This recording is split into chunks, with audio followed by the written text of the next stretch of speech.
Hello प्यारे बच्चों, मैं doctor Bharatlal Meena, LBS government college Kotputli, सह आचार्य राजनीति विज्ञान। बच्चों, मैं आज आपके समक्ष BA पार्ट द्वितीय के प्रथम प्रश्न पत्र विश्व के प्रमुख संविधान के अंतर्गत ब्रिटिश संविधान में मंत्रिमंडल और प्रधानमंत्री के बारे में चर्चा करूंगा। प्रोफेसर डाइसी के अनुसार कैबिनेट ब्रिटिश राजनीति की लाक्षणिक विसंगतियों में से एक है। यह शासनाधिकार का केंद्र है। यह वह संस्था है जो लोक सदन को नियंत्रित करती है और राज्य के प्रशासकीय यंत्र का संचालन करती है। मंत्रिमंडल या कैबिनेट। ब्रिटिश शासन व्यवस्था में कैबिनेट का महत्व। ब्रिटेन में संसदीय शासन व्यवस्था है। संसदीय शासन में कार्यपालिका एक औपचारिक प्रधान होता है और दूसरा कार्यपालिका का वास्तविक प्रधान। सत्ता का प्रयोग औपचारिक प्रधान के नाम से किया जाता है, किंतु वास्तविक रूप में सत्ता का प्रयोग औपचारिक प्रधान नहीं वरन वास्तविक प्रधान करता है। ब्रिटेन में सम्राट कार्यपालिका का औपचारिक प्रधान है और कैबिनेट कार्यपालिका की वास्तविक प्रधान। प्रसिद्ध ब्रिटिश विधिवेत्ता प्रोफेसर डाइसी के शब्दों में, यद्यपि शासन का प्रत्येक कार्य सम्राट के नाम पर किया जाता है, परंतु इंग्लैंड की वास्तविक कार्यपालिका शक्ति कैबिनेट में ही निहित है। ब्रिटिश शासन व्यवस्था में कैबिनेट के महत्व को स्पष्ट करने के लिए ब्रिटिश संविधान के विभिन्न लेखकों द्वारा अलग अलग शब्दावलियों का प्रयोग किया गया है, जिनमें से कुछ इस प्रकार हैं। बेजहार्ट के अनुसार कैबिनेट एक हाइफन है जो जोड़ता है, एक बक्सुआ है जो कार्यपालिका और व्यवस्थापिका को मिलाता है। लावेल ने इसे राजनीतिक मेहराब की आधारशिला कहा है। रैमजे म्योर का कहना है कि कैबिनेट राज्य के जहाज का परिचालक चक्र है। सर जॉन मैरियट का कहना है कि कैबिनेट वह धुरी है जिस पर संपूर्ण प्रशासन चक्र घूमता है। ब्रिटिश शासन व्यवस्था में कैबिनेट का महत्व तो पिछली 2 सदियों से चला आ रहा है। वर्तमान समय में लगभग सभी देशों में कार्यपालिका अधिकाधिक शक्ति प्राप्त करती जा रही है और ब्रिटेन में ये प्रवृत्ति प्रमुख रूप से देखी जाती है। परंपराओं के आधार पर सम्राट पूर्णतः एक औपचारिक प्रधान बनकर रह गया और व्यवहारिक प्रवृत्तियों के कारण संसद की शक्तियों का ह्रास हो रहा है। ऐसी स्थिति में रैमजोमेर जैसे कुछ व्यक्ति कैबिनेट के अधिनायकत्व की बात करने लगे। कैबिनेट के अधिनायकत्व की बात निराधार है, लेकिन इसके साथ ही ये तथ्य है कि ब्रिटिश व्यवस्था में कैबिनेट सर्वाधिक शक्तिशाली इकाई है। कैबिनेट या मंत्रिमंडल का अभिप्राय। मंत्रिमंडल का आशय उस राजनीतिक समिति से है जो प्रधानमंत्री के नेतृत्व में कार्यपालिका शक्तियों का प्रयोग करती है। लोक सदन के बहुमत दल के नेता को सम्राट के द्वारा प्रधानमंत्री पद प्रदान किया जाता है और प्रधानमंत्री सिद्धांततः संसद सदस्यों में और व्यवहार में सामान्यतः अपने ही राजनीतिक दल के संसद सदस्यों में से अपने सहयोगियों का चुनाव करता है। प्रोफेसर मुनरो के शब्दों में, मंत्रिमंडल राज मुकुट के नाम पर प्रधानमंत्री द्वारा नियुक्त किए हुए राजकीय परामर्शदाताओं की समिति को कहा जा सकता है, जिन्हें लोक सदन के बहुमत का समर्थन प्राप्त हो। मंत्रिमंडलात्मक व्यवस्था की विशेषताएं। इंग्लैंड मंत्रिमंडलात्मक व्यवस्था का मात्र देश है और अन्य देशों ने इस व्यवस्था को इंग्लैंड से ही ग्रहण किया है। ब्रिटेन की मंत्रिमंडलात्मक व्यवस्था को उचित प्रकार से समझ लिया जाना चाहिए। ब्रिटेन की मंत्रिमंडलीय प्रणाली की विशेषताएं इस प्रकार हैं। पहली है सम्राट की वास्तविक कार्यपालिका से पृथकता। व्यवस्थापिका और कार्यपालिका संसद और मंत्रिमंडल में घनिष्ठ संबंध। मंत्रिमंडल का सामूहिक उत्तरदायित्व। गोपनीयता। मंत्रिमंडल की कार्यवाही के संबंध में गोपनीयता का सिद्धांत। मंत्रिमंडल की राजनीतिक सजातीयता और मंत्रिमंडल पर प्रधानमंत्री का नेतृत्व। मंत्रिमंडल का गठन। मंत्रिमंडल के गठन की प्रक्रिया प्रधानमंत्री की नियुक्ति से प्रारंभ होती है। औपचारिक रूप से प्रधानमंत्री का चुनाव सम्राट द्वारा किया जाता है, लेकिन सामान्यतः ब्रिटेन की द्विदल पद्धति के अंतर्गत प्रधानमंत्री का चुनाव महानिर्वाचन में जनता द्वारा किया जाता है। सुस्थापित परंपरा के अनुसार सम्राट लोक सदन के बहुमत के नेता को प्रधानमंत्री ग्रहण करने के लिए आमंत्रित करता है।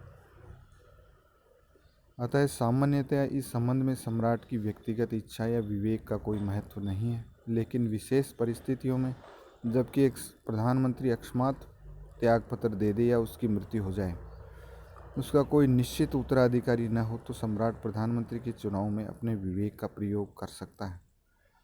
भूतकाल में कुछ अवसरों पर इस संबंध में सम्राट ने अपने विवेक का प्रयोग भी किया है, लेकिन ऐसा करते समय उसे इस बात को ध्यान में रखना होता है कि उसके द्वारा इस पद के लिए चुना गया व्यक्ति लोक सदन की बहुमत का विश्वासभाजन हो। वर्तमान समय में इस बात के कारण सम्राट द्वारा प्रधानमंत्री का चुनाव करने में अपने विवेक का प्रयोग करने के अवसर और कम हो गए। अब ग्रेट ब्रिटेन के दोनों ही प्रमुख दलों, मजदूर दल और अनुदार दल ने इस चलन को अपना लिया है कि महानिर्वाचन के बाद और इसके बाद जब कभी प्रधानमंत्री का पद रिक्त हो, लोक सदन का बहुमत स्वयं अपने नेता का चुनाव करेगा। अन्य मंत्रियों की नियुक्ति सम्राट के द्वारा प्रधानमंत्री के परामर्श के आधार पर की जाती है और रानी विक्टोरिया के बाद से ही इस संबंध में सम्राट का प्रभाव समाप्त हो गया। नवीन सरकार के निर्माण का नियंत्रण प्राप्त होने के बाद प्रधानमंत्री अपने सहयोगियों की सूची सम्राट को देता है और सम्राट के द्वारा उसके नामों की घोषणा की जाती है। परंपरा के अनुसार मंत्रिमंडल के सदस्यों के लिए संसद का सदस्य होना अनिवार्य है। किसी ऐसे व्यक्ति को जो नियुक्ति के समय संसद का सदस्य न हो, केवल 6 माह की अवधि के लिए मंत्री बनाया जा सकता है। इस बीच में या तो उसे लॉर्ड की उपाधि देकर लॉर्ड सभा का सदस्य बना लिया जाता है या वह उपचुनाव में किसी निर्वाचन क्षेत्र से चुनकर आता है। मंत्रिमंडल में दोनों ही सदनों को प्रतिनिधित्व प्रदान किया जाता है। सामान्यतया प्रत्येक कैबिनेट में 4 मंत्री लॉर्ड सभा से होते हैं, यद्यपि इस प्रकार की कानूनी व्यवस्था नहीं है।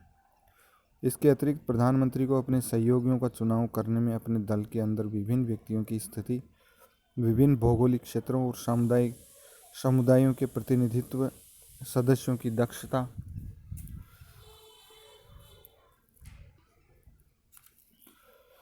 और उनकी समाज की सेवा की भावना आदि का ध्यान रखना होता है।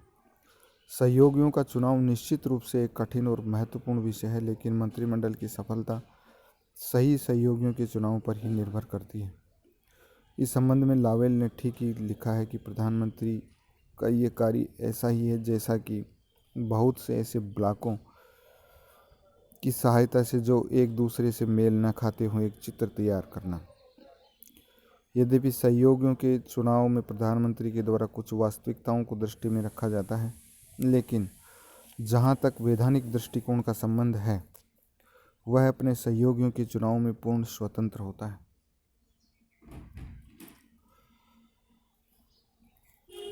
व्यवहार में भी इस संबंध में अंतिम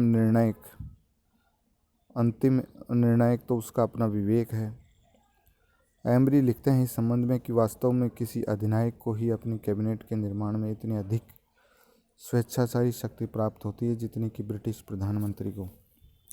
अपवाद स्वरूप समय में जब आम चुनाव किसी एक राजनीतिक दल को स्पष्ट बहुमत नहीं दे पाते तथा एक गठबंधन सरकार बनती है, तो प्रधानमंत्री की ये शक्ति अवश्य ही सीमित हो जाती है। मंत्रिमंडल की सदस्य संख्या निश्चित करना, उसके स्तर निर्धारित करना, उनमें विभागों का वितरण करना प्रधानमंत्री का ही कार्य है। मंत्रिमंडल का निर्माण हो चुकने के बाद भी प्रधानमंत्री मंत्रिमंडल में कोई भी परिवर्तन कर सकता है। किसी एक राजनीतिक दल को लोक सदन में स्पष्ट बहुमत प्राप्त न होने पर संयुक्त मंत्रिमंडल या संकट की स्थिति में राष्ट्रीय मंत्रिमंडल का निर्माण किया जा सकता है।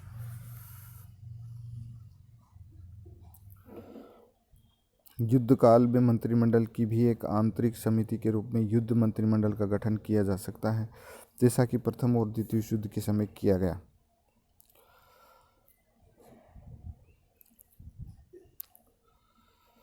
उन्नीस सौ 1937 के सम्राट के मंत्री परिनियम मिनिस्ट्रेस ऑफ क्राउन एक्ट के अनुसार वर्तमान समय में मंत्रिमंडल में निम्न पद होते हैं: प्रधानमंत्री तथा राजकोष का प्रथम लॉर्ड, चांसलर ऑफ एक्सचेकर या वित्त मंत्री, गृह विभाग का सचिव, उप निवेशों का सचिव, विदेश विभाग का सचिव, नभ सेना का सचिव, युद्ध सचिव, जल सेना का लॉर्ड, स्कॉटलैंड का सचिव, व्यापार मंडल का अध्यक्ष, शिक्षा बोर्ड का अध्यक्ष, कृषि तथा मत्स्य विभाग का सचिव, स्वास्थ्य विभाग का मंत्री, यातायात विभाग का मंत्री, श्रम मंत्री, लॉर्ड प्रिवी सिल, post master general, Lord president of council, first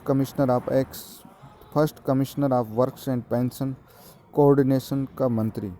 मंत्रिमंडल के सदस्यों की संख्या कम या अधिक हो सकती है। 1937 के परिनियम द्वारा प्रधानमंत्री और अन्य मंत्रियों की वेतन निश्चित किया गया था, जिसमें अब वृद्धि हो गई है।